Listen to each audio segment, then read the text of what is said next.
Welcome to the SecureWorld Sessions. We are a cybersecurity podcast that is all about access. Access granted. Access to people and ideas that can impact your career and help you secure your organization. Hi, my name is Bruce Sussman, and I am Director of Content at SecureWorld and also your podcast host. Hope you're hanging in there in this weird time in history. We're going to make it through, I am sure.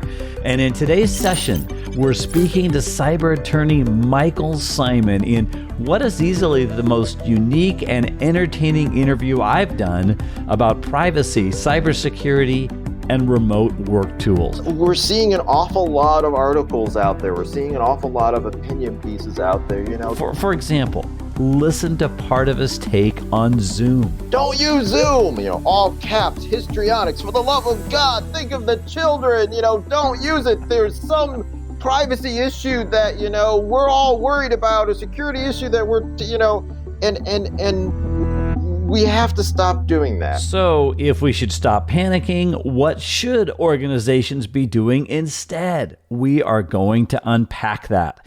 Also today, we have the latest on some COVID-19 related threats from Trend Micro. Trend Micro is our premier podcast partner. Remember the background noise you heard while working at the office before the coronavirus pandemic? That noise was rather suddenly replaced by people joining remote work platforms from their homes and apartments all over the world. Good morning. Hey, good morning. Hello. Is everyone here? There. Paul's going well with everybody. I think you need to unmute. Teams talking about the next move for their organizations. I feel that our strategy going into next week is really in play. And suddenly, a cybersecurity and privacy spotlight started shining on these platforms like never before, especially for headline and market share grabbing Zoom. Let's go to my interview now with cyber attorney Michael Simon of XPAN Law Group for what makes sense in this new digital era. I think you'll find it both a funny and informative conversation. Well, welcome to the podcast. It's fantastic to have you here. And I feel like my head is still spinning around the rapid change to remote work that we have seen. Where does it stand from your standpoint? What are you thinking about all of this huge shift? I don't know how anyone's head could not be spinning right now. It's the pace of change here. This is ahistorical. I mean, just think about, how this would have been handled 20 years ago, 10 years ago, 5 years ago. And all of this change happened in what? 3 weeks, 4 weeks? Right. I mean, as one would expect, or I would hope one would expect, there are some things that have been done amazingly well here, and there's some great surprises. But there's a lot of things that have been very ad hoc and very emergent. And, those should make a lot of people who are focused on risk, like security folks are, like lawyers are. We're all very focused on risk, maybe from different perspectives, but it should make us all very, very concerned and very nervous. Yeah, interesting. I mean, it's driving productivity, but is it also driving risk? And I feel like I hear you saying it is. And I am amazed about the attention that has been focused on Zoom. I mean, even the Baltimore Ravens and John Harbaugh, their head coach, was saying, I'm not sure, is it okay to talk about our plays on this and everything? I mean, everybody's been weighing in on it. And I think it started with the Zoom bombing, right? That's kind of where it all of a sudden was on the world stage, everybody talking about the security. If there's one thing I'm absolutely certain of right now, it's that Malcolm Gladwell is so going to get another book out of this. Okay.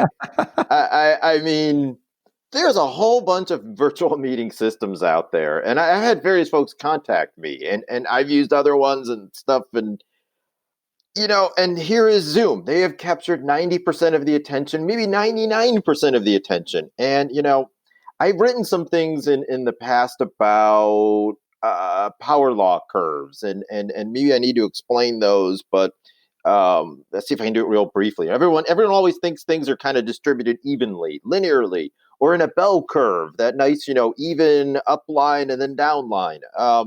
They're not quite often. We see in reality that you have a few winners, a few big winners on things. It's like take your favorite rock bands. You got a few rock bands. They're millionaires and they're trashing hotel rooms over brown M&Ms in the candy bowl, which is another great security story because we all know that was deliberate. That was put in there to find things. But most of them, most singers make next to no money. It's a power law curve, and we're seeing a Yeah. huge attention on Zoom.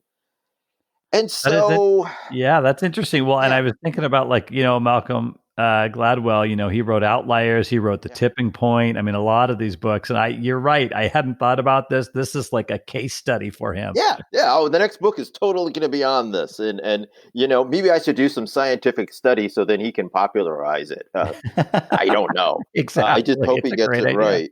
But I'm not so we shouldn't be so amazed at this. And there's also the fact that this is a big market opportunity for them. This chance is not going to come twice. How many companies do you know get the chance in 3 weeks to quintuple their market share? There's not many of those. Yeah, that is a really great point, and it's phenomenal. Honestly, I know that on our team we were a little worried because we've switched to everything digital for the time being, as has the entire world. And I'm talking about webcasts, podcasts, Yeah. deep dive web conferences, all these things. And you're like, is somebody sitting back there somewhere on the web, wherever they are, saying if one more webcast happens right now, if one more Zoom meeting happens, the whole thing's going to crash. But Yep. so far, we've made it. Yeah, and that's again, we could not have been at this point 10 years ago or 5 years ago. This is amazing stuff. It's amazing in some terrible, bad, awful ways, but it's amazing we can get here. Yeah, that is That we so can do true. this. Yeah, absolutely. Absolutely. Well, one of the things, talking about Zoom getting all the attention, Zoom is being sued over privacy, and that didn't take long. No. But what can you tell us about the case? What do you think about the kind of the idea that maybe Zoom's violating some people's privacy or was or something like Or that? was, yeah. I mean, I'm going to start with this, and this will be my least interesting answer of the day, I hope. Which is, for starters, you all had an article with Jordan Fisher, who's one of my colleagues, and you did a great job of making it very clear that in our current crisis, in our current emergency, there are some security and privacy policies and rules and regulations that exceptions will need to be made, and they will. But these are still critical issues, and we're not going to throw them out in the window just because we're in an emergency. It's a very good baseline article, and folks should go read it because this is not the death knell for privacy. We see this. I see people write, "Oh, privacy's done. It's over with." I got friends in the government who are telling me, "Oh, it's all over." No, it's not. This is the opposite. We're going to have to take and build privacy and cybersecurity far more into the things that we do because now we're all using primarily these mechanisms. We're being all digital, and that has to be built in. And I know, and this is, I guess I'll go now to what will be the least popular answer Oh, I'm of interested to see today. what this is. Ooh, Yes, okay. the lawsuits, to me, the lawsuits, I'm not going to go into big into law because we're so early in this, but the lawsuits show that our system is actually working, as hard as it may be for that. Feel free to put my Twitter handle in there. It's Ronan at Ronan Mike Simon, so they can at me on this because Okay, I'll put that in the show notes. You might hear from yep. some people. Okay. Oh, they're gonna hate me. They're gonna. Oh my God, you're talking about lawyers getting rich out there.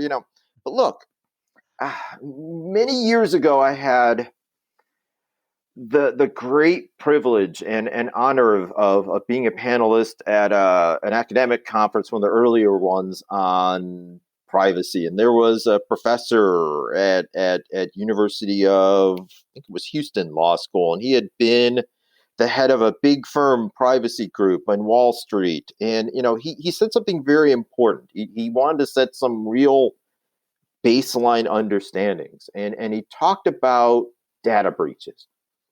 And he said, why is it all of a sudden we're seeing all of this crazy talk and all this attention paid to data breaches? Again, this was a few years back.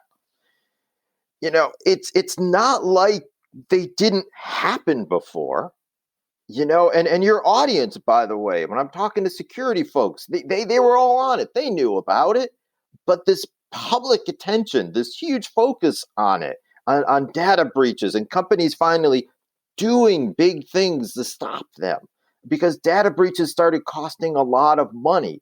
Why was that? Well, it's because we took away to force organizations to deal with that. We monetized it. This is capitalism we live in. And if you don't put a value on something, it doesn't get addressed. It doesn't get dealt with. And one of the ways that we put value on things is we create these rights of action. Now, there are public rights of action. We have regulators. We have their opportunities to step in and do things. But we all know that's limited. They can only do so much. There's regulatory capture where companies can, keep from having things enforced against us. All kinds of ways. When you create that private right of action, when someone can sue over a data breach, all of a sudden it has real value right now. And it's going to get addressed because companies have to. And so now we're seeing with privacy and these lawsuits and various other claims that things are being addressed. And we're seeing that with Zoom. I mean, Their response has been tremendous. Their response has been, again, I'm going to overuse the word, ahistorical.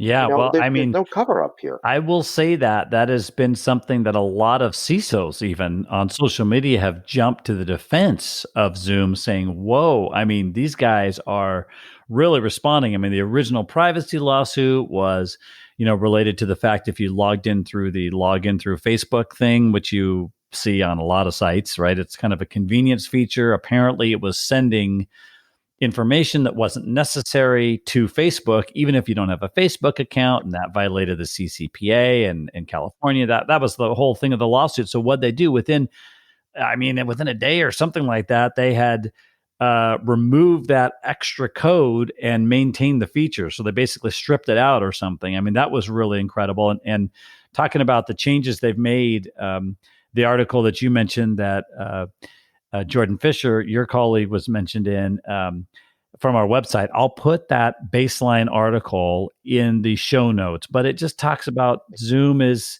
they're conducting a comprehensive review with third-party experts to understand the security of the new consumer use cases because they were built for the enterprise. Now it's consumer-driven. They're preparing transparency reports. They're enhancing their bug bounty program. They're launching a CISO council partnership. They're engaging some penetration tests. Wow, like you say, that's got to be ahistoric. You get sued, you get some bad publicity, and you are on it. So that's impressive.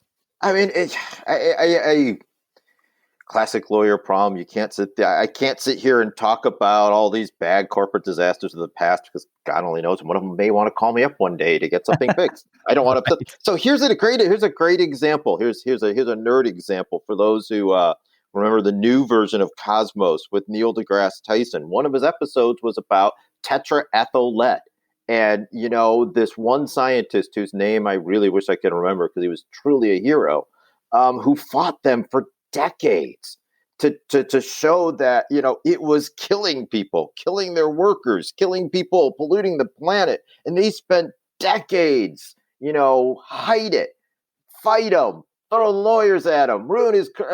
That's, we're not seeing that. We're seeing a company that is dealing with this. And that's certainly great to their credit. But B, it shows that the system is working. All of these things that we're talking about, the need for bug bounties, the need for fixes, the need to stop violating any of these statutes, the need to assure people that things, obscure things they might not have previously cared about, it shows that the system is working. Yeah, that's fantastic. Well, I see what you're saying on that, and I personally have never viewed it that way, but I appreciate your viewpoint, and I see where you're coming from. That's great, Michael. Okay, I want to move into some things that really can help organizations and security teams, compliance folks, GRC, whatever. Let's talk about these work from home, these remote platforms, which everyone's using. Like you say, Zoom has got a lot of market share, but there's others. Let's talk about the privacy, legal, and cybersecurity challenges or problems that are being created. And I guess, where do you want to start? You want to start with privacy or security? Where do you want to dive in first? Pick one. Hey, it's your show, man. Yeah, okay. There you go. All right. Let's go privacy behind door number one. Door number one. We are going full. Maybe can I take that for 100, Alan? Yeah. Unfortunately, we're out of cash right now, but we would like some free advice from the attorney on the podcast. However, awesome. Yeah. I'm all out of free advice too. Oh, yes, he's all out of free advice. I had to laugh at that one. That was good. Actually, he does have a lot of advice coming up and some important specifics as well. That is after this. Last week on the podcast, we spoke to Trend Micro's Mila Pilo, Director of Threat Research. Part of what we learned is today's Trend Micro Top 3. Number 1, malicious actors are taking advantage of the COVID-19 coronavirus pandemic to target individuals with cyber threats and scams, and the way they're primarily doing this is plugging in the same attacks into the hot new topic. Number 2, spam and phishing will continue to be the top threats targeting your remote workforce. And number 3, malicious domains using typo squatting around coronavirus continues to grow, and some of these sites are being used in phishing attacks against end users and organizations. Now, I've linked to this research in the show notes. It is being regularly updated. And thanks again to Trend Micro, our premier podcast partner. Now, let's continue with the discussion. Michael Simon of XPAN Law Group and I are talking about remote work, privacy. So, privacy. And cybersecurity. There's a lot. You know what? I'm actually going to loop this all into one big thing on all of this, because I could get into the privacy settings. I've written some things, and it's probably why you reached out to me about Zoom and creating the right settings on your system to set the right privacy to stop the Zoom bombing. And by the way, going back to the company response, in the middle of me writing it, just over a couple of days, the company was already fixing some of the things that I was telling people to go change these settings. But I don't want to talk technical fixes to an audience of folks who are not only technical, but way better at being technical than me. I don't want to do that. So instead, I'm going to bore you with legal stuff. You're going to say, okay, now we're tuning out. But look. No, that's good, actually. This is what we need. This is what we need. Okay, good. I mean, here's what I want to say. I get it that, you have policies for this. Most of the folks who are listening in on this are going to be with organizations that have had remote work from home policies in place for some time now, because the technology has made it possible in the last few years, and there are people who need to do that, and the trend line was towards letting some people work from home some of the time in some situations. But here's the thing. It's no longer some of the people. It's no longer some of the time. It's no longer some exceptions. It's everybody all the time. And guess what? As we were talking earlier, you had to make that switch in like 2-3 weeks, and it's now everywhere. Okay? Now's the time right now. Let me put that in the verbal all caps right now, to go back and make sure those policies, to work with your legal team to make sure those policies are updated right now. Because unless you've changed them to reflect the changes that have been forced upon us, they're not reflecting the current reality. And then the second thing I want to stress, and I've been saying this for many years, I've been this lawyer who works with IT folks. In fact, if you go into my LinkedIn profile, there's a lot of Michael Simons out there. Some of them do different things. I hear even there's one guy who's got a bunch of restaurants and stuff, but he spells his name wrong. So we're not going to get into him. Although there are great restaurants, at least back when we could visit things like Yes, that. right. Hopefully we'll be able to visit those again. Yeah. And by the way, I'll put your LinkedIn profile in the show notes as well, so we Okay, get to the awesome. right The right Mike Simon. Well, they'll know it's the right Mike Simon because it used to always say nerd turn lawyer turn nerd. I started off as kind of a computer guy who went to law school, and then I gave that up and I became what they called a recovering lawyer, and I did the kind of the legal tech stuff. And now I'm what I'm calling, because I had to make the word up, I think, a relapsed lawyer. So now I am a nerd turned lawyer turned nerd turned lawyer slash nerd. But one of the things I tell my clients and the people I work with, I say it over and over again, and I'm sure they've tuned me out long before, but now a whole new audience that can be bored with me on it. There you go. This is your chance. Yep, here's my chance. There is no such thing as over communication. There just isn't, okay? It is your greatest weapon against threats. Establish a clear, consistent channel of communication. Make that the way you talk to people. Get your users past all these distractions. All the things that you're feeling, they're feeling too for different reasons. You know, their kids may be home and now they're calling it, homeschooling. It's not homeschooling. It's schooling that was designed to be in place slammed into something in like 3 weeks. Because let me tell you, I'm dealing with it too. I got a 14-year-old who's gone crazy with it. It's yes. They've got older parents who are either hiding out in a bunker or worse.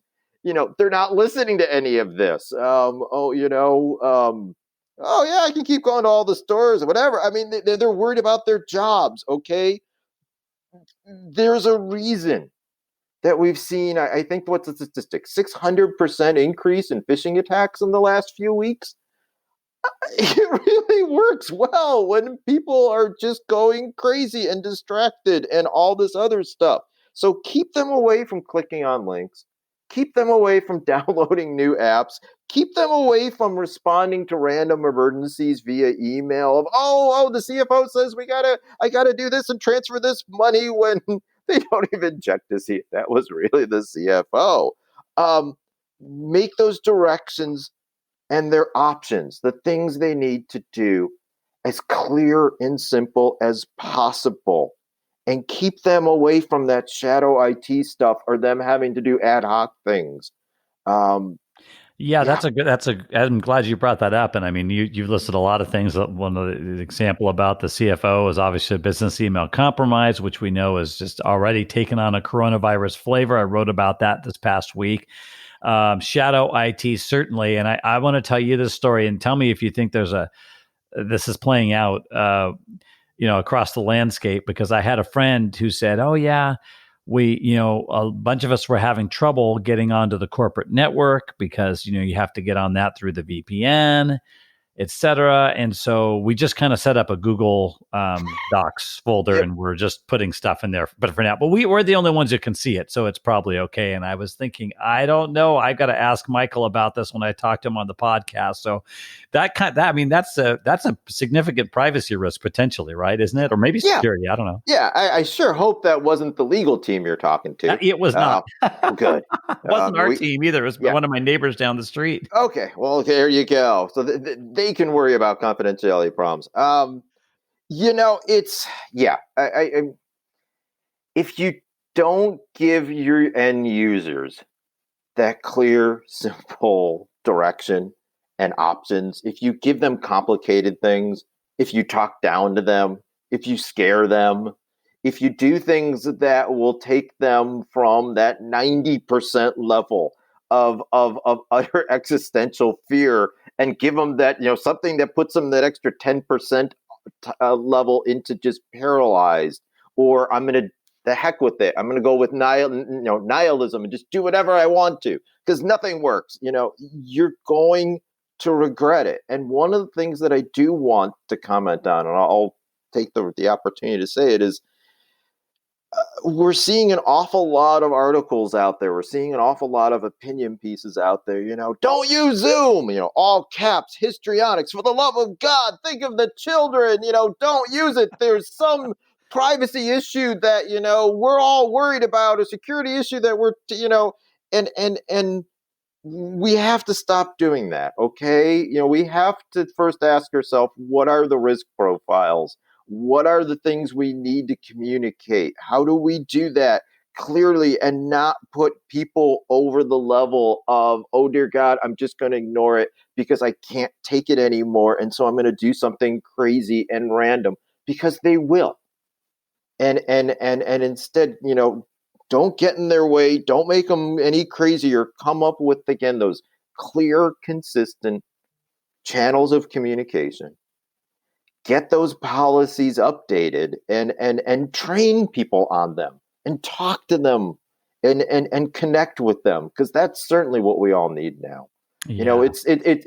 It's your neighbor sounds like someone who's got an organization who just, they said, we're going to talk down to people, we're going to pose on people, we're going to throw things at people, and they start resorting to these workarounds. And this is not new. How long has shadow IT been a problem? Right. It was, I'm sure probably with the invention of fire, probably Yes, Nog turned to Zog, and Nog had said, only I can make fire. Ba- Zog's like, no, I shall make own fire. I mean, yes. Basically, back as soon to as the that. sun came up, there was shadow Yeah, IT, right? yeah, Somewhere. yeah, somewhere. So And it's, and and the yeah. shadow's gotten bigger since obviously everybody's working remotely. So that's interesting. Now, I do want to bring you back to one question that I don't Okay. think you answered though. And Uh-oh. that is around Zoom and all those platforms, specific pitfalls you need to watch out for. Because I think I actually did see your article, which was great. It was on the XPAN Law site, and I'm going to put that in the show notes as well. Okay. But you specifically mentioned there are concerns around recording Yes. these meetings, and kind of unpack that for us a little bit. Sure, and I'm glad you brought that up. Recording is tricky, and for the record, I tell folks, don't just go record everything. It's best to be real careful what you do with recording. And we were joking before we even started this that you should just make sure you get consent from me to do Yeah. this recording. Is it too late to ask for your consent? Are you on board? No. The good news is, I think, Massachusetts is a dual consent state, although dual consent is a bad phrase that we use because it's actually all parties. If you got 10 people on it, they all have to consent. If Oh, they're is in that right? Massachusetts or in any of these Oh. other about a dozen or so jurisdictions, there's 11 of them that are classically dual consent. Massachusetts, I think there are wording of statutes and opinions that say the fact that it says recording on my screen might be enough, but in other areas it's not. And in some states there are all kinds of weird rules. In Arizona, there are rules for lawyers that say, while it's a single consent state and only I have to know that I'm recording somebody, if a lawyer does that, they're in trouble. There's lots of crazy permutations on this, and they're only made worse. And it's going to again sound like Zoom bashing. And by the way, I hope you can't hear my dogs howling in the background. We used to have to apologize for that. Isn't that I great? wondered what that was. Years. And now nobody has to apologize because everybody's got dogs howling. That's exactly right. Yeah, mine are just loud. And so now we've got Washington Post had a story about how folks are saving Zoom recordings. There is a very easy to understand and find naming convention for recorded Zoom meetings. and you can run searches and find all kinds of things that shouldn't be found that implicate privacy concerns, HIPAA concerns, good taste concern, Oh people my doing things God. that should not be recorded, and you Right. can That does find not them. sound good. Yes. And so honestly, if you've got a few people on a meeting and you're recording for a very specific purpose, and your legal team signs off on it and they're okay, talk to them. But don't just go recording everything because it's easier, or we can save it for later, or send it to so and so. It brings up a lot of really tricky issues. And just people need to be very careful. And this is one of those things to update your policies on, Mhm. because in fact, actually, I did some work for a client just recently where we had to talk about this. It's you have to have it. It seems like a small thing, but the buttons are there. It's easy to do that recording in Zoom or Teams or Skype or many of these other things. And again, the laws vary, the warnings on your system vary, the security over those recordings vary, and all of these things make the lawyers very nervous. Yes. Now's the time to work with folks and not make these mistakes. So it's like, 'cause I do want to finish with this final note, which is, look, this really is historical. We have never seen anything like this before. I've never seen it. I'm sure you've never seen it. I doubt that anybody who's listening to this now 3 weeks ago, 4 weeks ago would have said, yeah, I could see this happening. Everything's being thrown, and it is disrupting people's lives. It is disrupting the economy. We have doubled unemployment in 3 weeks. I hear stories of colleagues and clients. They had contracts where they were on 30-day terms, and they're getting notes from companies, emails saying, hey, guess what, it's now 120 days, despite what the contract says you get paid. We're having talks about people having to find the force majeure clauses in their contracts. Who ever heard of that before? I did. I'm a lawyer. I think but who ever heard of that, or even I'm not even sure I even pronounced that right. Well, what is that, by the way? What is that? A force majeure clause is one of those clauses way at the back of the contract, after the one that says, this is the entire contract and this is the only place you can sue us. There's something that says force majeure if some sort of act of God or something crazy happens, everything, we can change everything, and it all shifts, and it's nobody ever uses them until Right. now. Yep. That makes sense. And yeah, and so there are going to be lawsuits. Okay, take this as the one prediction I will definitely. Second prediction: there will be Malcolm Gladwell book and lawsuits. I'll make two predictions. You're on the record now. You're on the record. Yeah, you can sort out which is more ominous. And so, but there are going to be lawsuits. There are 16 million people now out of work in the last 3 weeks. There are companies that are melting down. There are companies that want to change all their contracting, companies that can't deliver. We are going to see tremendous upheaval over this. It's going to continue. And when these lawsuits happen, you do not want to be handing the other side another hammer they can hit you upside the head with. It sounds like such a legal term, right? You don't want to give them another weapon against you.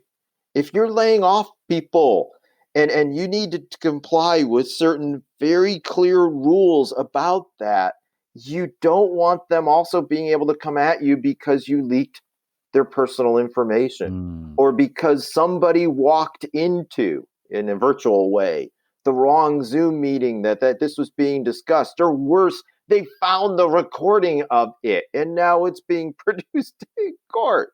That is wow. I mean, Michael, that's incredible, and I think that's great. A great word to the wise and a way to wrap up our interview. And I am going to put a link to Michael's article that he wrote about some other things. Like he said, it's not going to bore you with all the details here. This has been very entertaining, by the way. So good job. Oh, thank you. Thank you. Like, I promised I wouldn't be boring. Yeah, that's right. That's what you said. You told me right off the top. Exactly. Yeah. I wanted to be that different kind of lawyer, right? Exactly. But definitely take a look at that article in the show notes, because he does walk through some things and some of these considerations like he's mentioning right now, because, you don't want to hand somebody a bunch of stuff from a lawsuit from your organization simply because you decided to default to record every single Zoom meeting your company was having for the foreseeable future while we're all working remote. So that's just one great example. So, hey, Michael, thank you so much for your time today on the podcast. It was really a pleasure. Well, thank you, Bruce. This has been fun. Thank you for inviting me, and great questions. And there will be more articles. There will be more stuff, and I would encourage folks to reach out to us at XPAN. And again, thank you. Well, and I figured there would be more articles coming now that you are a relapsed attorney / nerd / something else. Yep. You can't help yourself. Nope. All right. Thanks so much, Michael. Take care. All right. Bye now. And just a reminder, if you want to connect, I've put a link to the real Michael Simon's LinkedIn profile in the show notes. Wasn't that a fun interview? Really informative and thought-provoking and funny. So thanks, Michael. Appreciate it. All right, now it's our weekly reminder to find the latest information relating to the coronavirus and SecureWorld's 17 regional cybersecurity conferences. Where can you do this? Go to our website right now, secureworldexpo.com. Look for the banner at the top that says Announcement on Coronavirus, and that is our frequently updated FAQ. Also, under the Resources tab on our website, you can find the calendar for our new daily cybersecurity briefings, which we are calling the SecureWorld Remote Sessions. It's our way to carry out our mission of connecting, informing, and developing leaders in cybersecurity, even if we can only be together digitally right now. So thanks to Trend Micro for sponsoring today's podcast, and thanks as well to our fantastic editor, Pete, for putting it all together. On behalf of the entire SecureWorld team, I'm Bruce Sussman, your host of the SecureWorld Sessions, and let's catch up again on Tuesday. Bye, guys. Hey. Bye, everybody. Good day.